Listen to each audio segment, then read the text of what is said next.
नमस्कार दोस्तों, प्रदीप नोट्स में आपका स्वागत है।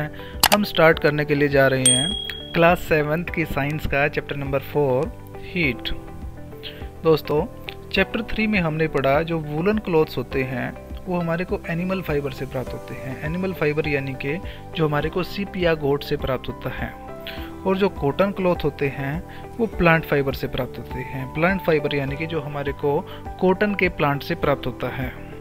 और जो वूलन क्लॉथ होते हैं वो हम विंटर के दौरान डालते हैं, क्योंकि वूलन क्लॉथ हमारे को गर्म रखते हैं। Woollen cloth keeps us warm. हम लाइट कलर के कपड़े पहनना पसंद करते हैं गर्मी के सीज़न में, और वो भी कॉटन के कपड़े पहनना पसंद करते हैं, क्योंकि ये पहनने से हमारे को कूलनेस की फीलिंग आती है, मतलब हमारे को ठंडा महसूस होता है। तो आप सोचते होंगे भी ऐसा क्यों होता है, पर्टिकुलर सीजन में particular type of clothes he suitable क्यों होते हैं। उसके बाद जब विंटर के सीज़न में हम घर के अंदर ठंड महसूस करते हैं, और जैसे ही हम बाहर धूप में जाते हैं, सनलाइट में जाते हैं, तो थोड़ा सा वार्म महसूस करते हैं, थोड़ी सी गर्मी महसूस करते हैं। ऐसे ही गर्मी के सीज़न में हमारे को घर के अंदर भी बहुत गर्मी लगती है, मतलब गर्म महसूस करते हैं। तो हमारे को कैसे पता चलता है कि कोई चीज़ गर्म है या ठंडी, हॉट है या कोल्ड। ऐसे हमारे को पता चलेगा कि कौन सी चीज़ कितनी गर्म है और कितनी ठंडी है। इस चैप्टर में हम इन्हीं क्वेश्चंस के आंसर पता लगाएंगे। Hot and cold. हमारी डे टू डे लाइफ में हम बहुत सी चीज़ें देखते हैं, जिनमें से कुछ चीज़ें गर्म होती हैं और कुछ चीज़ें ठंडी होती हैं। जैसे कि चाय गर्म होती है और आइस ठंडी होती है। आइए उन चीज़ों की लिस्ट बनाएं जो चीज़ें जिनमें से कुछ चीज़ें ठंडी हैं, कुछ चीज़ें गर्म हैं। टेबल 4.1 में टेबल 4.1 में ऑब्जेक्ट्स दिया हुआ है। आइसक्रीम। आइसक्रीम ठंडी होती है, जैसे कि spoon in the tea cup, वो गर्म हो जाती है spoon. Fruit juice. Fruit juice में यदि हम आइस मिलाएंगे तो वो ठंडी हो जाएगी। Handle of A frying pan. Frying pan का हैंडल भी गर्म हो जाता है जब हम उसको गर्म करते हैं। तो ऐसी चीज़ों को मत छुएं जो ज़्यादा गर्म हैं, और केयरफुली हैंडल करें किन किन चीज़ों को, कैंडल फ्लेम को और स्टोव को। स्टोव को इन चीज़ों से थोड़ा केयरफुली, बच्चों को थोड़ा दूर रखें।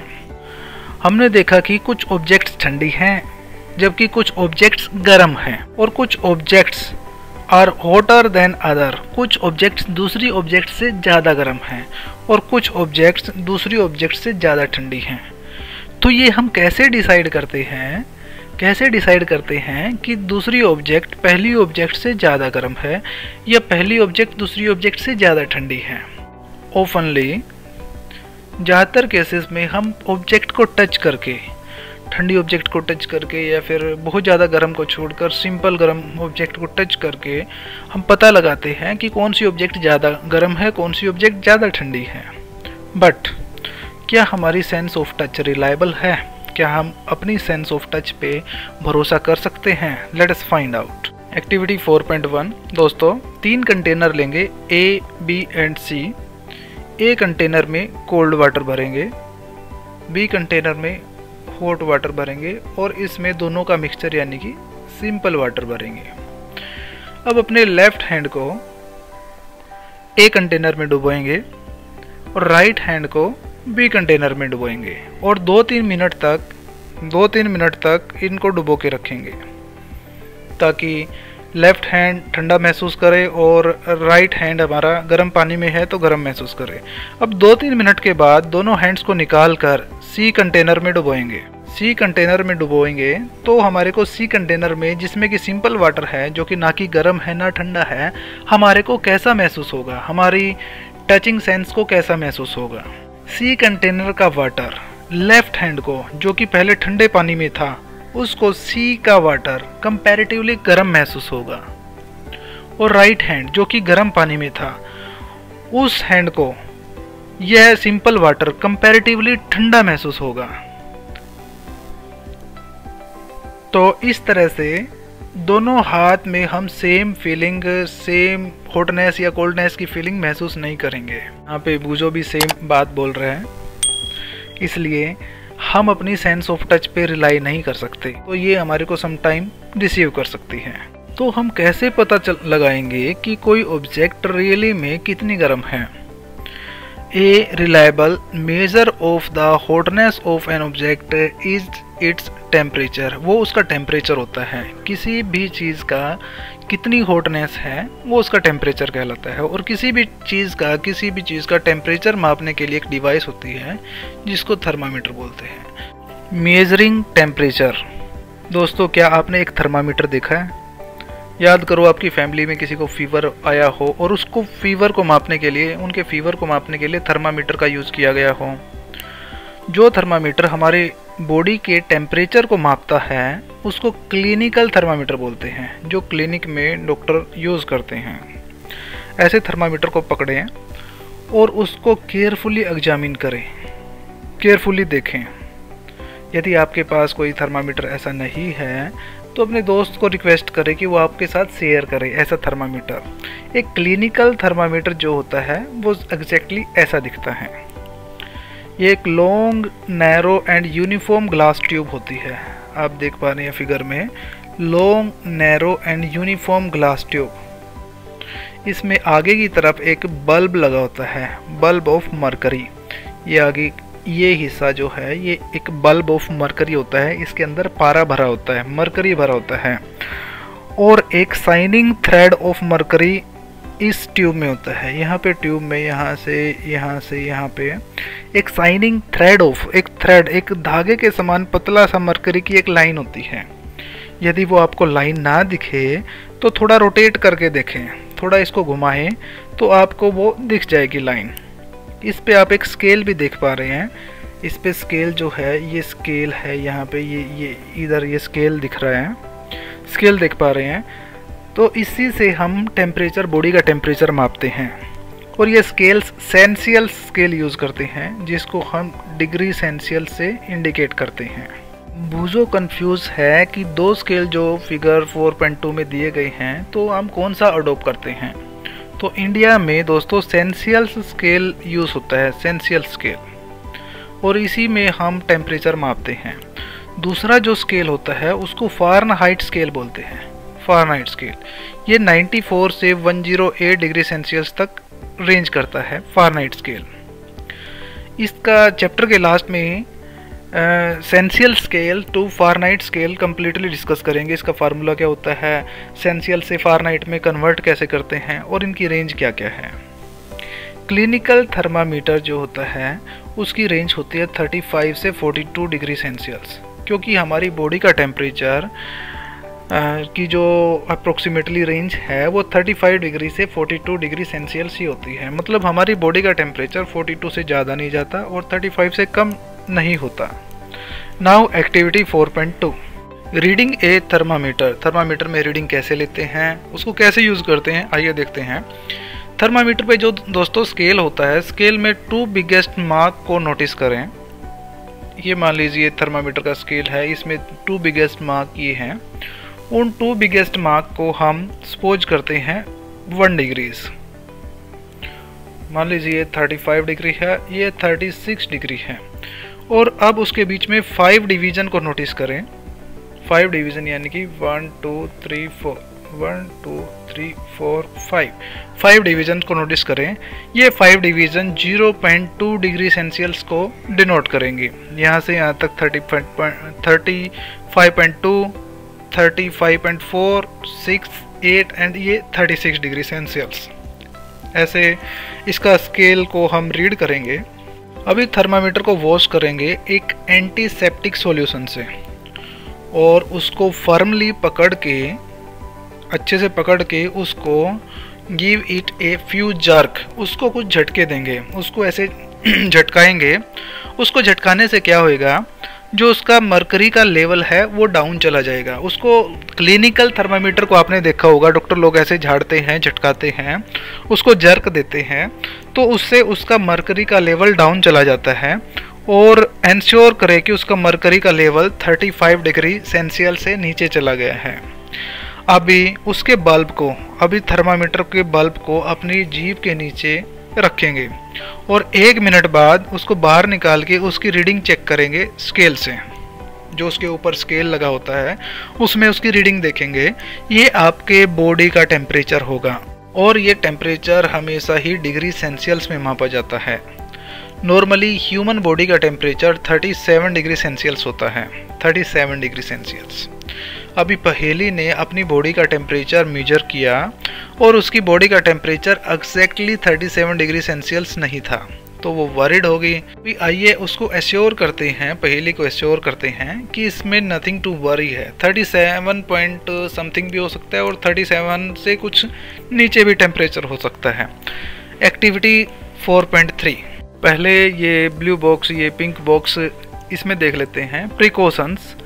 एक थर्मामीटर में, क्लिनिकल थर्मामीटर को जब रीडिंग लेते हैं तो क्या क्या प्रिकॉशंस हमारे को लेनी है। उसको पहले तो अच्छी तरह वॉश कर लें, किसी एंटीसेप्टिक सॉल्यूशन में अच्छी तरह उसको वॉश कर लेना है। उसमें ये इंश्योर करना है कि उसका जो मर्करी लेवल है वो 35 डिग्री सेल्सियस से नीचे चला गया है। उसको कुछ झटके देके, कुछ जर्क देके हम उसका मर्करी लेवल 35 डिग्री सेल्सियस से नीचे लेके जाएंगे। Read the thermometer keeping the level of mercury along the line of site. Line of site में ले जाके, हमारी आंख के बिल्कुल सामने ले जाके ही हमारे को उसकी रीडिंग नोट करनी है मर्करी की।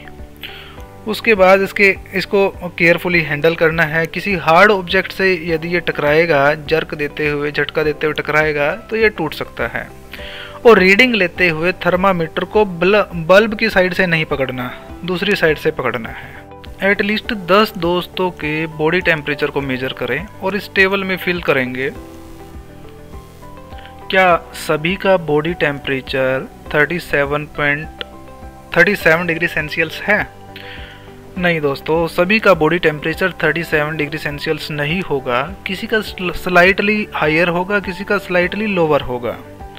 एक्चुअली जो नॉर्मल टेम्परेचर होता है, नॉर्मल टेम्परेचर 37 डिग्री सेल्सियस जो होता है वो एवरेज टेम्परेचर होता है, average body temperature of large number of healthy persons. उनका एवरेज 37 होता है। एग्जैक्टली किसी का 37 नहीं मिलता, किसी का कम या ज़्यादा मिलता है। क्लिनिकल थर्मामीटर ये ह्यूमन बॉडी के टेम्परेचर को मापने के लिए ही यूज़ किया जाता है, उसी के यूज़ के लिए इसको डिज़ाइन किया गया है। और जो टेम्परेचर होता है ह्यूमंस का वो नॉर्मली 35 डिग्री सेल्सियस से नीचे नहीं जाता और 42 डिग्री सेल्सियस से ऊपर नहीं जाता। यही कारण है कि क्लिनिकल थर्मामीटर की रेंज है, जो उस पे जो स्केल लगा होता है वो 35 डिग्री सेल्सियस से 42 डिग्री सेल्सियस तक होता है। नाउ बूजो को एक नोटी आइडिया आता है। वह सोचता है क्लिनिकल जो थर्मामीटर है उसके साथ हॉट मिल्क का टेम्परेचर मापे, बट पहेली ने उसको रोक दिया। क्लिनिकल थर्मामीटर जो है वो ह्यूमन बॉडी के टेम्परेचर को मापने के लिए ही डिज़ाइन किया गया है। यदि उससे किसी हॉट मिल्क का टेम्परेचर मापेंगे या फिर उसको धूप में रखेंगे तो वो ब्रेक हो सकता है। नाउ लेबोरेटरी थर्मामीटर, उसके लिए लेबोरेटरी थर्मामीटर का यूज़ करेंगे। अदर ऑब्जेक्ट्स का टेम्परेचर मेजर करने के लिए लेबोरेटरी थर्मामीटर यूज़ किया जाता है। लेबोरेटरी थर्मामीटर की रेंज नॉर्मली -10 डिग्री सेल्सियस से 110 डिग्री सेल्सियस होती है। जैसा कि क्लिनिकल थर्मामीटर में स्केल लगा हुआ था और स्मॉल डिविजन्स थी, वैसे ही इस थर्मामीटर में भी ऐसे ही स्केल लगा हुआ है और स्मॉल डिविजन्स हैं। इसमें देखिए कितनी स्मॉल डिविजन्स हैं और कैसे हम इसको रीड करेंगे। नाउ एक्टिविटी 4.4, पहले ब्लू बॉक्स देख लेते हैं। डिफरेंट थर्मामीटर यूज़ होते हैं डिफरेंट पर्पजेज़ के लिए। प्रीवियस डे का, पिछले दिन का मैक्सिमम मिनिमम टेम्परेचर मापने के लिए, और वेदर रिपोर्ट में जो टेम्परेचर आता है वो मापने के लिए मिनिमम मैक्सिमम थर्मामीटर का यूज़ किया जाता है। उस थर्मामीटर का नाम होता है मैक्सिमम मिनिमम थर्मामीटर। आइए अब एक्टिविटी 4.4 देख लेते हैं। एक बीकर में कुछ टैप वाटर लेंगे और उसमें डिप करेंगे थर्मामीटर को, जो ये हमारा लेबोरेटरी थर्मामीटर है उसको उसमें डिप करेंगे और थर्मामीटर को, बल्ब को इमर्स करेंगे वाटर के अंदर, और उसका बल्ब जो है वो बॉटम को और साइड को टच ना करे, इसका ध्यान रखेंगे। और जो थर्मामीटर है उसको हम वर्टिकली होल्ड करके रखेंगे जैसा कि नीचे फिगर में दिखाया है, और ऑब्जर्व करेंगे मरकरी की मूवमेंट को। और जब तक वेट करेंगे जब तक मरकरी जो है, मरकरी थ्रेड में मरकरी स्टेडी ना हो जाए, यानी कि स्थिर ना हो जाए। लास्ट कहाँ तक मरकरी लेवल पहुँचता है वो देखेंगे।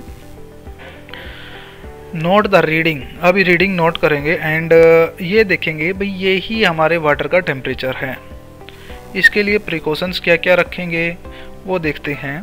इसको अपराइट रखना है, सीधा रखना है, थर्मामीटर को टिल्ट नहीं करना है, टेढ़ा नहीं करना है। दूसरा, इसका बल्ब है जो थर्मामीटर का, ये नीचे ये बल्ब है, ये उस मटेरियल से सराउंडेड होना चाहिए, उस सब्सटेंस से सराउंडेड होना चाहिए जिसका हम टेम्परेचर माप रहे हैं। और ये बल्ब सरफेस को टच ना करे और कंटेनर के बेस को टच ना करे, इस चीज़ का ध्यान रखेंगे। और ऐसे ही एक्टिविटी प्रत्येक स्टूडेंट से क्लास में कराएं। क्या सभी का टेम्परेचर बराबर आ रहा है या फिर सभी के टेम्परेचर में कुछ वेरिएशंस हैं, इसके क्या क्या रीज़न हो सकते हैं उन पर डिस्कस करेंगे। दोस्तों एक्टिविटी 4.5 में हॉट वाटर का टेम्परेचर मेजर करेंगे। एक बीकर में हॉट वाटर लेंगे और उसमें लेबोरेटरी थर्मामीटर को डिप करेंगे और जब तक वेट करेंगे जब तक कि उसका मर्करी थ्रेड स्टडी ना हो जाए, स्थिर ना हो जाए, और उसका टेम्परेचर नोट करेंगे। अभी थर्मामीटर को पानी से बाहर निकाल के देखते हैं और ऑब्जर्व करेंगे केयरफुली कि क्या होता है। जैसे ही हम थर्मामीटर को बाहर निकालते हैं, लेबोरेटरी थर्मामीटर को पानी से बाहर निकालते हैं, तो उसका लेवल, उसका मर्करी लेवल एकदम से नीचे चला जाता है। इसका मतलब ये हुआ कि टेम्परेचर जो रीड करना है वह हमारे को थर्मामीटर पानी के अंदर रखकर ही करना है। अभी याद करें, जैसे ही हमने अपने बॉडी का टेम्परेचर लिया था क्लिनिकल थर्मामीटर से, तो हमने उसको अपने माउथ से बाहर निकाल कर रीडिंग नोट की थी। बट लेबोरेटरी थर्मामीटर के केस में ऐसा नहीं है। क्या हम लेबोरेटरी थर्मामीटर का यूज़ अपनी बॉडी का टेम्परेचर मापने के लिए कर सकते हैं? नहीं दोस्तों, यह कन्वीनियंट नहीं होगा, क्योंकि जैसे ही हम उसको माउथ से बाहर निकालेंगे उसका मर्करी लेवल नीचे चला जाएगा। तो क्लिनिकल थर्मामीटर में मर्करी लेवल नीचे क्यों नहीं जाता? जैसे ही हम उसको माउथ से बाहर निकालते हैं तो उसमें ऐसा क्यों नहीं होता? तो क्लिनिकल थर्मामीटर को देखें दोस्तों, इस फिगर में देखो, इसमें एक किंक नज़र आएगा आपको बल्ब के पास में। ये बल्ब होता है जिसमें मरकरी भरा होता है, पारा भरा होता है, इसके पास में ये किंक है, ये किंक है। किंक यानी कि एक उभार टाइप से, ये होलो टाइप से नज़र आएगा। और इस किंक का क्या यूज़ होता है? यह किंक मरकरी लेवल को अपने आप नीचे जाने से रोकता है। इसीलिए जब नया टेम्परेचर मापना होता है क्लिनिकल थर्मामीटर से, तो उसको जर्क यानी कि झटका दिया जाता है ताकि उसका टेम्परेचर, उसका जो रीडिंग है वो नीचे चली जाए और न्यू रीडिंग हम ले पाएँ। दोस्तों थर्मामीटर में मरकरी के यूज़ पे बहुत सी कंसर्न थी, बहुत सी चिंताएं थी, क्योंकि मरकरी जो है एक टॉक्सिक सब्सटेंस होता है, जहरीला पदार्थ होता है, और इसका डिस्पोजल भी बहुत हार्ड होता है। यदि यह टूट जाता है तो इसका डिस्पोज ऑफ नहीं किया जा सकता ईजिली। इसलिए आजकल डिजिटल थर्मामीटर का यूज़ किया जाता है। मार्केट में डिजिटल थर्मामीटर का यूज़ होता है जिनमें मरकरी नहीं होता। ये साइड में आप डिजिटल थर्मामीटर देख रहे हैं, इसका ये बल्ब है। दोस्तों next topic is transfer of heat. इस टॉपिक को हम नेक्स्ट वीडियो में कवर करेंगे। ये बड़ा इंपॉर्टेंट टॉपिक है। इस टॉपिक में हम हीट के ट्रांसफ़र के तीनों method, conduction, convection and radiation complete करेंगे। दोस्तों यदि आप वीडियो में कुछ भी इम्प्रूवमेंट चाहते हैं तो कमेंट सेक्शन में कमेंट करके बता सकते हैं। Thank you for watching. Have a nice day.